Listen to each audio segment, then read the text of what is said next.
L'édito politique du mercredi, c'est avec vous, Alexis Poulain. Bonjour Alexis. Bonjour. On va revenir sur la contestation hier, la mobilisation, donc plus de monde que la dernière fois. Et vous nous dites que cette mobilisation, eh bien, ça va au-delà de la réforme des retraites. C'est une cristallisation en fait de beaucoup de colère. Et c'est même, vous dites, une forme de politique d'austérité déguisée. Hein, c'est ça? Oui, si on prend les chiffres hier, 1,27 million selon la police de manifestants, 2,8 millions selon la CGT. Alors la blague, c'était Occurrence qui a vu 55 000 personnes à Paris, 500 000 selon les syndicats. Ça, c'est pour la bataille des chiffres. Mais aujourd'hui, par exemple, il y a d'autres chiffres. On en parlait, la réduction d'un quart de la durée d'indemnisation du chômage, c'est aujourd'hui, le 1er février. L'inflation dans les produits alimentaires, 13,2%. L'essence à 2 €, c'est de retour. Et les péages qui augmentent quasiment de 5%.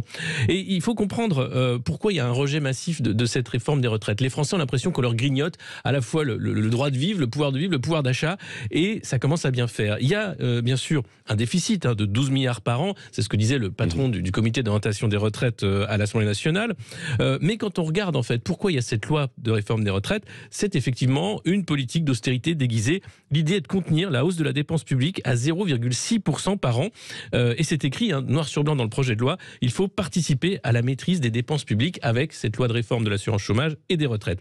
Et puis, il y a les engagements que le gouvernement a pris avec Bruxelles lors du plan de relance de 2020 étaient liés à ça des réformes structurelles, en l'occurrence les réformes des retraites. Et d'ailleurs, preuve en est que ces réformes structurelles... C'était pas une obligation, mais c'était une incitation. Une incitation, comme toujours avec Bruxelles. Mais le FMI applaudit, le Fonds monétaire international, des deux mains, cette réforme des retraites. Donc c'est bien la preuve qu'elle vise à contrôler les dépenses publiques françaises. Et puis, si on lit l'édito, l'article de Maxime Combe d'Attaque, économiste, et Olivier Petitjean hier dans Le Monde, il parle aussi des mesures qu'ont fait ce gouvernement qui ont fait exploser les aides publiques aux entreprises. C'est quasiment une hausse de 7,2% par an entre 2006 et 2018 pour culminer à 140 milliards d'euros d'aides aux entreprises. C'est-à-dire que les aides d'État sont passées des aides aux services publics et aux usagers aux entreprises privées.